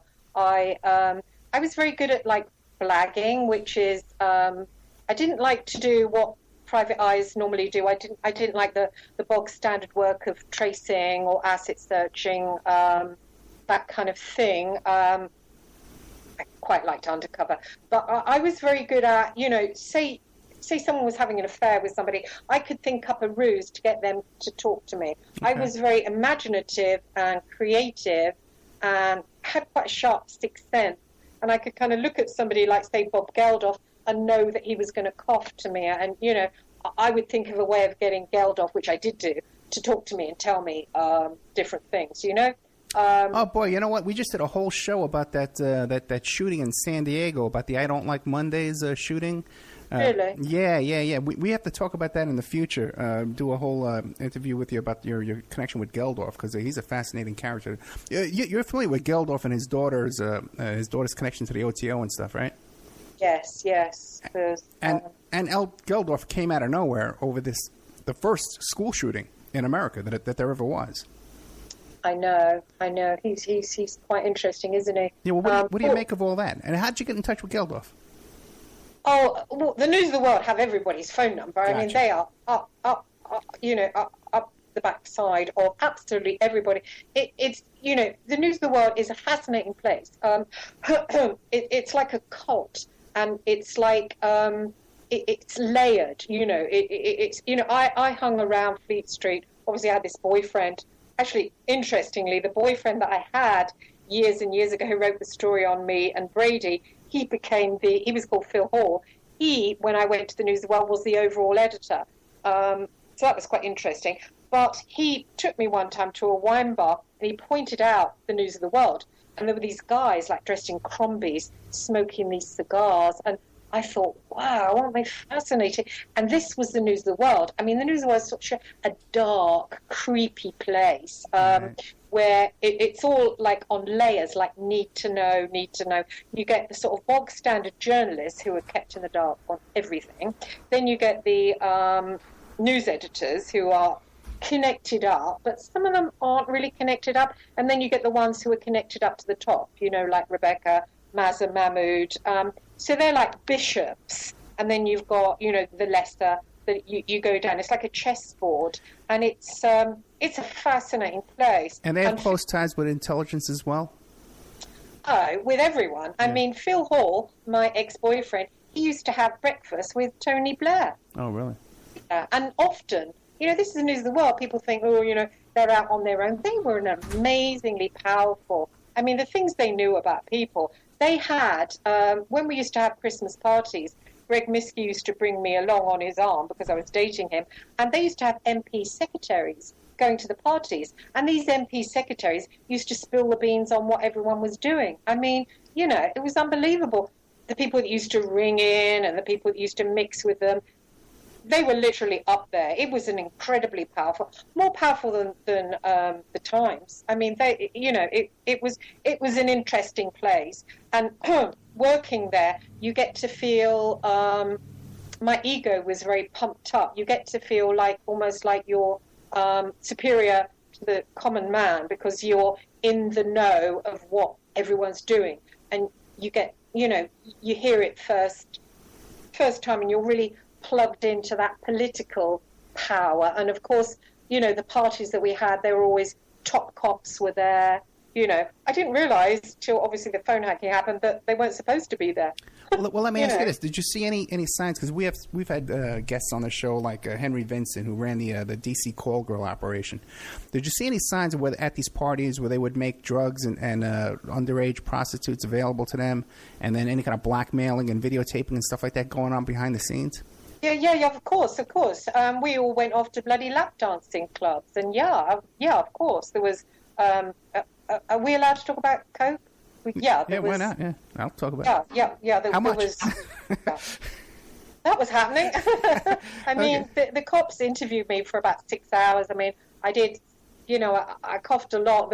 They asked me about the SAS, and, there's all this come out, the News of the World didn't use the SAS, it was all ex-SAS, but no, the News of the World decided that if they were ex-SAS, they were charging too much. So Greg Miske, who was actually the villain of the whole piece, my ex-boyfriend, he held a party and he said to all these ex-SAS guys who ran this agency, a guy called Rab, he said, oh, bring everyone along and bring the guys that are serving. There was always champagne flying. Let's go to a club, exclusive clubs in London. Bring them all along. So it was all these SAS guys who were serving, and Greg starts chatting them up. So we get the serving ones because he worked out that if we used the SAS that was serving, then they wouldn't be likely to grass on which celebrity we were watching, right. Because they're not supposed to be moonlighting for the News of the World. And so what we had a situation where politicians and celebrities were being monitored by the SAS under the control of the News of the World. That's mad, isn't it? Yeah, and it's fascinating. All through drugs and blackmail and bribery and prostitution and amazing. Well, you see, Ed, once they'd worked for them, then they had them by the short and curlies. Oh, you've worked for us now. Or, hang on, we've got a record here of this, so you best work for us again. Right. And literally, they used to find out as well about soap stars. There was one soap star we did maybe I shouldn't say her name, but she had a pregnancy termination. They found out and they blackmailed her. They said, look, we're going to print this and everyone will know that you murdered your baby. But so come forward and say that you lost it and you had a miscarriage. I couldn't believe it when I found out. I thought, no, surely they didn't actually, because another journalist told me. I said, surely not, to myself. And then to my horror, there it was on the Sunday on the front page, my trauma miscarriage, which they blackmailed this, little soap star into. You will know her name if I say her name because she hit it big in Hollywood. And I best not say her name. Okay, let's pass on that, yeah. Oh, they used to do terrible things. They used to find out. I remember one time, Noel, that singer from Oasis, Noel, what's his name? Oh, God, I can't remember his name. They found out he had a love child, and it was like, Christine, go to the little school where the child is, go in and find out what his surname is. We know he's called he or she. I can't remember now. They knew the kid's first name, but not the second name. Basically, find some way to get in the school and get the lists. And they sent me to do that. And I'm sitting outside this school in Kensington thinking, well, this is impossible. And Greg rang me and he said, oh, don't worry, you're called off the job. No, he said, don't worry. He said, we've called in the SAS. Oh, wow. So I'm like, what are they going to do? Abseil through the bloody window of the school? Sorry, I've sworn. But no, this SAS guy walked down the street towards me and he said, oh, Christine. I said, yeah. And he said, follow me. So I followed him into the school. He walked right down the corridor, walked up to the headmistress's office, barged in there, started pulling off things off the wall, grabbing things from her desk, stuffed them all under his jacket and walked out. Get out of here. Yeah, I couldn't believe it. I thought, oh, my God. Oh, my God. And they got the child's details. So they were actually hiring thugs to go in there and forcibly just take stuff. And then if they're doing that, they have to also be doing burglaries as well. Oh, they were doing burglaries. Yeah. They were doing burglaries. They hired people to do burglaries. I mean, I told the cops quite a lot of stuff. Now, was any of this followed up on when you started confessing? Absolutely nothing. And I coughed the lot as well. I coughed the lot to the cops. I then... now, when you use the expression coughed, that means that you informed.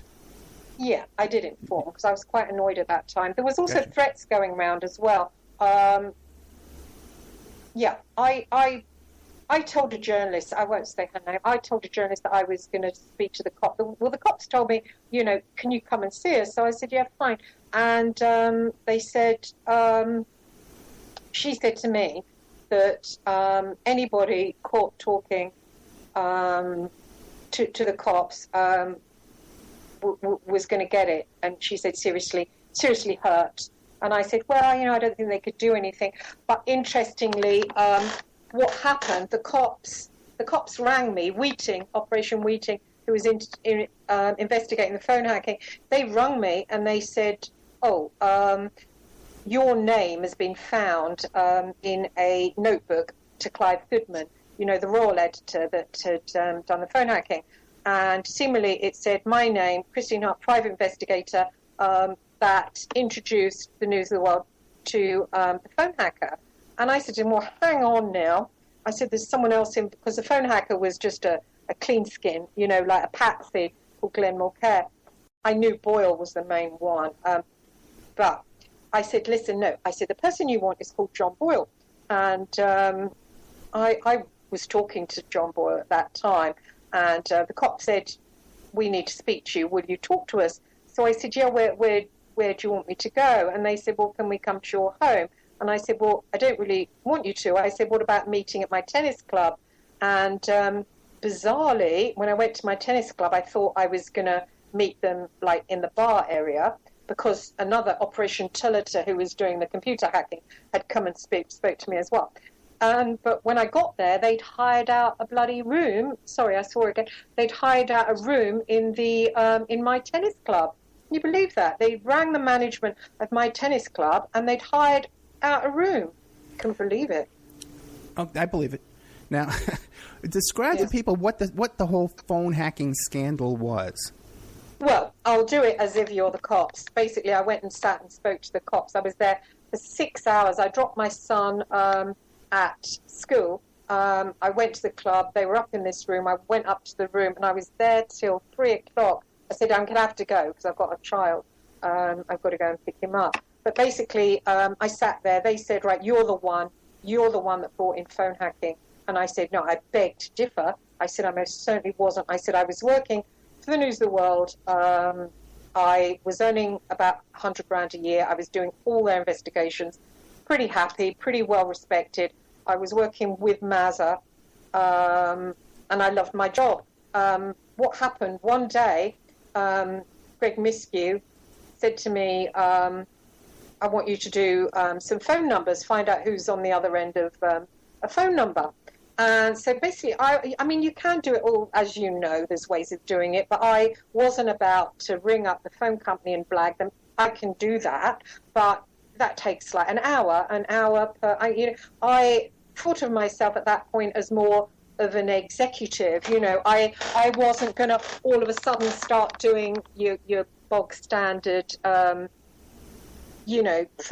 numbers. Yeah, scut work. Seemingly, what? Well, we call it scut work. Exactly. Yeah. I, at that point, wasn't going to go back to who I was when I was 19, thanks very much. And similarly, I think he was using a private investigator called John Rees, and John Rees had been put in prison for attempted murder, I think, something like that. So then he was giving me his work that he used little kids to do or whatever he used. And I thought, well, I'm not going to do this. And he started putting all these numbers onto me, and then he shouted at me over something. So we knew each other intimately. He felt as if he could shout at me, and he was coming around my flat all the time during the day as well, and telling me how depressed he was with his wife. And basically, he was kind of leaning the paper. Basically, the News of the World is run by the news desk. It's a very hard job. The overall editor, Phil Hall, they're swanning around having lunch with God knows who. But the news editor, the weight of the newspaper is on their shoulders. And Greg was carrying it, but he was carrying around and putting it on my shoulders. And I ended up sort of feeling that it was too much for me, actually. And I had a friend at that time who was from the Daughters of St. Paul. She was called Sister Mary Lou. She was an American nun. I got very close to her. And I complained to her about it. I said, look, I can't handle it. She got very involved with me, and she said, what you should do is introduce, because I said there's a guy called John Boyle, who I know does this kind of growth work. He will give it to people he's got in his office. And she said to me, you must introduce John Boyle to the News of the World. Because I thought, I was in two minds, because John Boyle is, he's a Mr. Big. He's, I thought, well, might he not queer my pitch in some kind of way? So I thought, well, I'm not going to do something like that. And I went into hospital. One time I'd gone down, there was a gym. I lived in a really swanky penthouse apartment next to the News of the World. There was a gym below it. So I went down, had a swim, and I was lifting some weights, and I came back up to my apartment, and Greg phoned me, and he was shouting down the phone about, I think it was the Yorkshire Ripper's wife, and find out where she is, she's getting married. And as he did that, I felt my heart beat really, really fast, and then I blacked out. And I came round again a bit, and I managed to tell the porter downstairs to ring an ambulance. I thought I was having a heart attack. So I was rushed in an ambulance to hospital, and I was strapped up to all these things. And to my horror, who appeared by my bedside, as I was strapped up, but Greg Miskew, the editor of the News of the World. I couldn't believe it. I mean, he was the last person I wanted to see. I was laying there, literally covered in sweat, pale face, and it was like the devil had appeared, And I started crying. I said, please go away. I said, I've just had a heart attack. I need to, please go. Anyway, he wouldn't go. He wouldn't go. It was mad. Anyway, the doctor came to speak to me in Greg's earshot, and he said, your heart is fine. You just had a panic attack. So Greg was standing there laughing. He thought it was all very funny. And we went for a drink in the pub. And I said, I don't think I can do this anymore. I'll introduce you to John Boyle. So he said, oh, great. And I said, give me a few days off. And he said, well, do this job for us on the Yorkshire Ripper. He said, do that tonight. God, I couldn't believe, what a man. You're ill, but whatever. So I did the job on the Yorkshire Ripper. That's how dependent he was on me. Wait, 1 second. What kind of job did you have to do on the Yorkshire Ripper? Oh, his wife was getting married. He didn't know where she was getting married. He didn't know the details. So I had to find that out for him. Okay. And at the time, I was also working for the Sunday Mirror, doing the same thing. And I was also working for the Daily Mail, doing the same thing. So I was earning a lot of money. A lot of money. But people were coming to me with Mission Impossibles, and I was doing them. So I got quite a good reputation. And so I then rested for a couple of days, and my only contact at that point was the nun, my auntie's best friend, Sister Mary Lou. I don't know why I was hanging out with her, but anyway, I thought to myself, well, what the hell was wrong with me that I was thinking of introducing the News of the World, Greg, Mr. John Boyle. And I thought, well, I'm not going to do that. And Greg rang me, and he said, oh, Chris, John Boyle. And I said, no, I don't think so. I said, no, I work for you. That's fine. I'm not going to introduce you to another private investigator. And he said, well, that's made me a bit angry. And I said, well, bad luck. And he said, okay, I get it. He said, oh, Chris. I said, yeah. He said, I'm just curious, how do you spell Boyle? And, of course, I thought, how dare you try and blag me, How dare you take me as an idiot that I tell you how to spell his name and you track him down and say, hey, I've got work for you. And so I said, B-U-R-L-E. And I could hear him because I knew he knew that I was lying. That's not how you spell his name. It's B-O-Y-A-L-L. And he slung the phone down on me, didn't even ask how I was. And I thought, thanks very much. That's it. I'm not even going to date him anymore. This is mad. He slung down the phone, didn't even ask how I was. And I emailed Sister Mary Lou to tell her. Anyway, she rang me and she said, Christine, you must introduce John Boyle to the News of the World. You must. And I'm like, oh. And I remember putting the phone down, and this is so weird when I think back to the control, the MK Ultra, whatever. If I hadn't have done this, there'd be no phone hacking. I put the phone down from her. I immediately went across the room to check something on the email, and I walked back across the room. I picked up the phone, and I rang Greg Miskew, and I said, I will introduce you to John Boyle. And he went, what? In a really annoying way. And I said, I will introduce you to John Boyle. And he said, oh, set it up for tonight. So I rang John, and I set the meeting up. And that evening, he told him about hacking that evening. What year was this? What year was this? Oh, that was, God, it was 1997. You sure? Okay, yeah, okay, 1997, okay. Yeah, 1997. And from that moment on, I mean, literally, my phone hadn't stopped going. I saw John, this makes me sound bad, but I saw John after he'd met Greg. We went out for dinner again. He came back to my flat, and he said to me, oh, Chris, I haven't got your... He had my home line. He said, Chris, I haven't got your mobile. And I remember my stomach churning and feeling really bad. And he said, and give me your email. And he said it in such a crafty way. But I gave him my mobile, and I gave him my email. And from that moment on, I didn't receive... And I had a business earning a hell of a lot of money. It was like someone had... It was like a Christmas tree that all of a sudden you pulled the plug, there was no lights in it. I was out of business. I was absolutely finished. I was finished. Absolutely finished. He finished me. He took me down. Absolutely. He brought in phone hacking, and the press were like, yes, party time.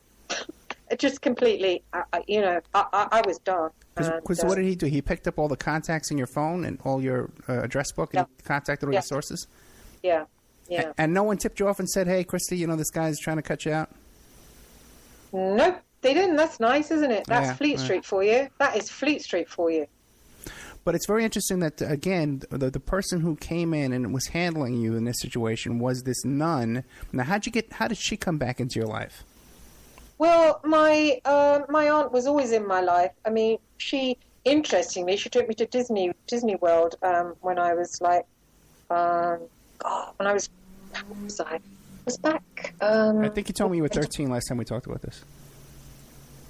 Yeah, I went out there to try and be a novice nun in Boston. God, how old was I? It was before I went back into care, so I must have been maybe 11 or something like that. And they kept me at the convent. And after I was there, even though my adopted parents, my adopted brother came to the convent in Boston, I was kept somewhere separate. And I wasn't kept with the other girls. There was other girls. I was kept separately. And she then took us down to Miami, Florida, and we went to Disney World. She was always in my life. Let me ask you a question. She could afford that? Did you fly down to Florida? Did you take a train or a bus? What? Jeez, God. Actually, I can't remember. I think, we flew. We went to Boston. We stayed there, and then we stayed in a motel, and she was somewhere else, but she came to be with us again at the motel. We must have flown, but I can't remember. Because that's not a cheap... and you had another kid with you, a brother or sister or something was with you as well? Yeah, my brother. Yeah, that's not cheap. Yeah. Okay. She was always in my life. We used to go to church. We used to go to church all the time. I used to go to the convent. That's how I met Mary Lou. She was American. I like Americans, so we got pally. Even though she's the same age as my auntie, actually. But it's interesting, isn't it? Because I had a really bad time after. Obviously, it's hard. 1 minute you're only $100,000 a year and you're in a little Lotus sports car. Everyone thinks you're the bee's knees. To absolutely the plug has been pulled on it, and I went through quite a bad time over that.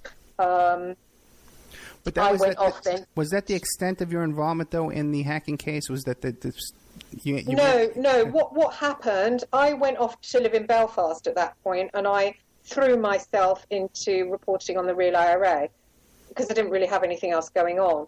It was like I had to be a journalist, and I had to leave behind investigation. They didn't want me. I mean, they didn't want me anymore. It was like it was hack city for both the Sunday Mirror and the News of the World. So give us an idea of some of the people that were hacking. What? Give us an idea of some of the people that the Rupert Murdoch was hacking in these days. They're hacking everybody. They were doing about 50 a day. They were just hacking. Investigations didn't take place anymore. Mazza Mahmood was ringing me, the fake sheikh. We were friends. He was ringing me. He was going crazy about it. He was saying they don't do investigations. They just stopped everything and became a private investigators, but a dirty private investigators, courtesy of Mr. Boyle.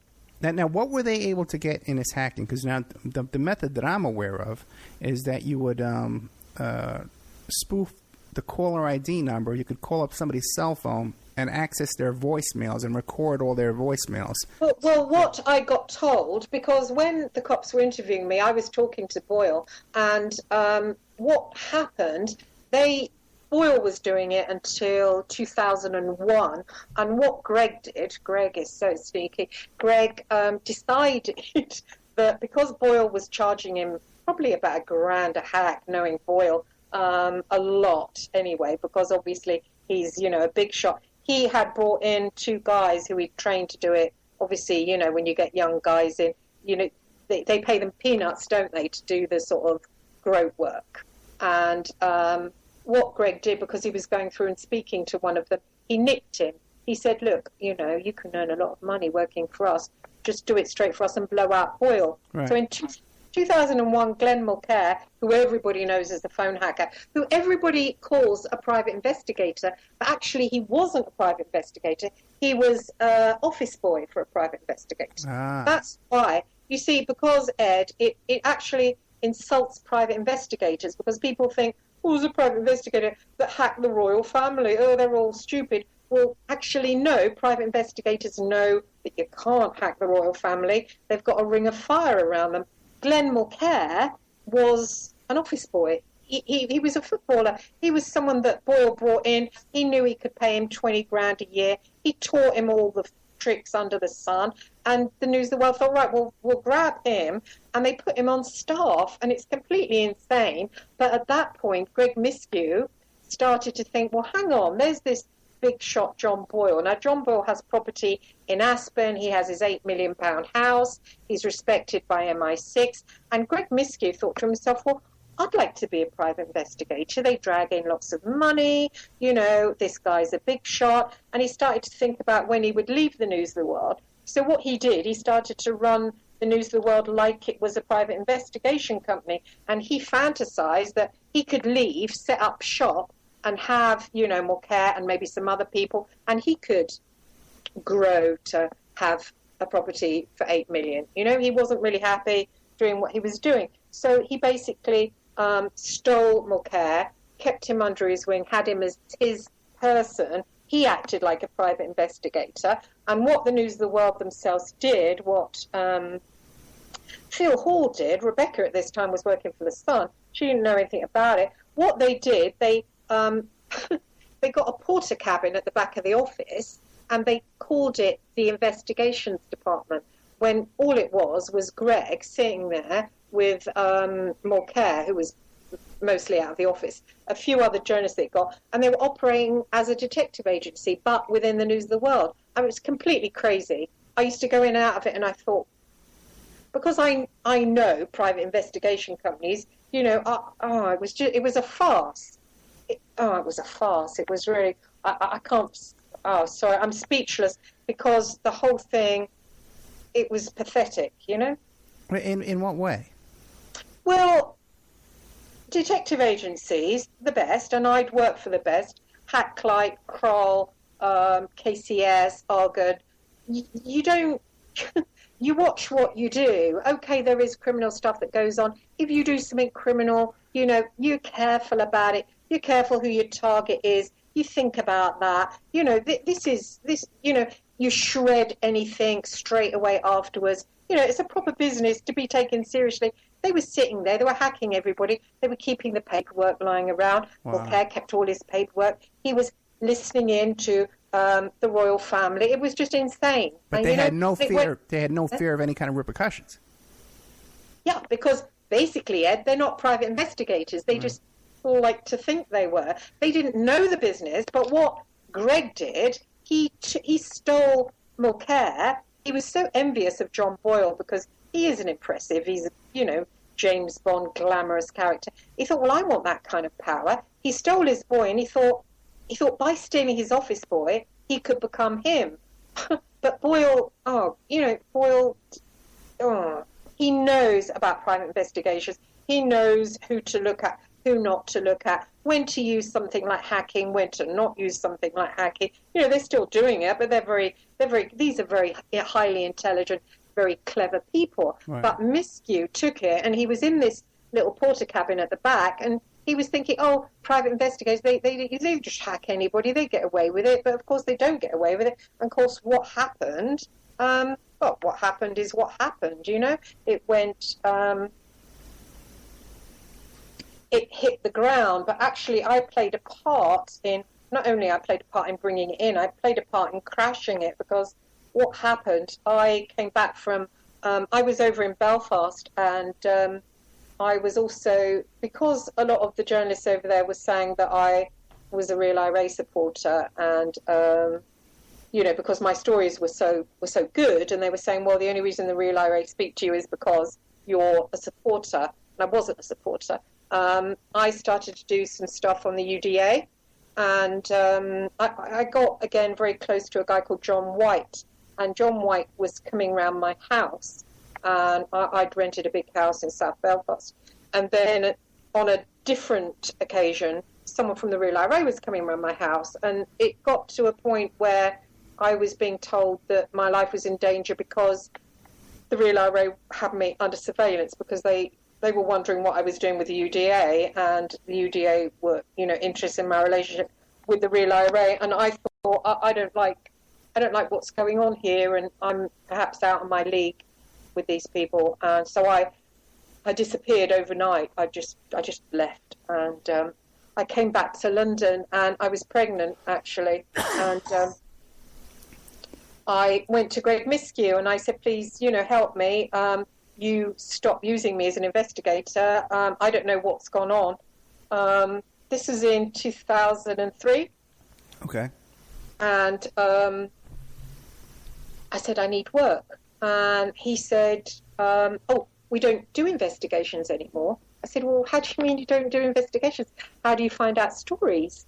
And who does the think pieces? Because he would come to me with massive problems and I would solve them. I'm a very good, experienced investigator. And I couldn't believe that somebody could take over that part because I had quite a gift for it. And I thought, well, I'm going to find out who has done this. So when we were having dinner together, because we're friends, we had dinner, and I heard him talking to Glenn. It was Glenn this, Glenn that, Glenn the other. And I thought, okay, that's the sort of relationship you used to have with me, and I don't like it, and I'm going to pull the plug on this guy. And I thought, well, I'm going to find out who he is and pull the plug on him. As you know, in that industry, it's not wise to make enemies because people can, make trouble. Yeah. But I was quite annoyed at this point. So I rang, the first person I went to was Boyle. And I said, oh, John, it's me. What's going on? I said, I haven't rung you in ages, but, as soon as I brought you into the News of the World, everything went for Sunday Mirror. And he went, oh, Chris, it wasn't me. Oh, I didn't work for them anymore. They dropped me in 2001. And obviously he'd brought it all in. And he didn't know what had happened. They'd basically given him the same line all of a sudden. Oh, we don't need you. And I said, do you know someone called Glenn? And he went, you're kidding. And I said, why? And he went, he's my office boy. He said, you're kidding. I said, well, he's Greg's personal assistant. And he said, I'm not going to have it. He said, I'm going to take him down. And literally it wasn't long after that. He was arrested. He was arrested at gunpoint, actually. So you think Boyle was behind taking everybody down. But Murdoch actually had to step down from the chairman of News of the World? Oh, did he? I think so, yeah. Listen, we're down to about 6 minutes, okay? We didn't take any commercial breaks at all. And I want to keep this at an hour and 20 minutes, at 2 hours exactly, so we can play this on all the different stations. Because this is a really good show. There's a lot of good information came out tonight. So we're down to about 6 minutes. Can you sum all this up in 6 minutes, the whole thing? Well, I don't know. I mean, David Icke, I know he's unpopular. I like him. He said that, this has gagged the British press, and it has gagged the British press. And, was it a setup? Was I controlled to bring Boyle in? And, was I controlled to then, tip Boyle off so he brought it down? I mean, interestingly, I thought I was going to be in Nick Davies' book. And I thought, Boyle, obviously, you'd think phone hacking. Well, obviously, where's Boyle? He's this fascinating character. Of course, he's going to be in the book. He wasn't. He got a line in the book. He got a line in Nick Davies' book. Wow. So when Clooney does the film for Hollywood, you're just going to get Glenn Mulcair, private investigator, British private investigator, who was hacking the royals. Now, Ed, as a private investigator, that actually isn't a true portrayal as a private investigator. So we've got a Hollywood movie out there with the important factor left out. The important factor is actually MI6 because they're connected with Boyle. He works for them. Was it orchestrated? Was the fall of the News of the World orchestrated so the state could gag the British press? I think so. Gotcha. Oh boy. Okay. How can people reach you if they want to get a hold of you? Or do you have a website besides these two books? The In for the Kill, A True Story of Hunting Evil, and the other one is Searching for Daddy. Yeah, I don't have a website. I don't really have much conversation with my publisher. I suppose Facebook. I'm on Facebook. Christine Joanna Hart on Facebook. Or yeah. You can always contact me at oppermanreport@gmail.com, and I'll forward a message for you. Yeah, but not the IRA. Okay, you guys. I'm not helping those guys out. I got enough trouble. Oh my God. Well, this is fascinating information. Okay, and I can kind of see where you're looking back and saying, hey, where have I been handled, and who's moving me along, and who's been manipulating me throughout all these years, especially when you come out of an orphanage.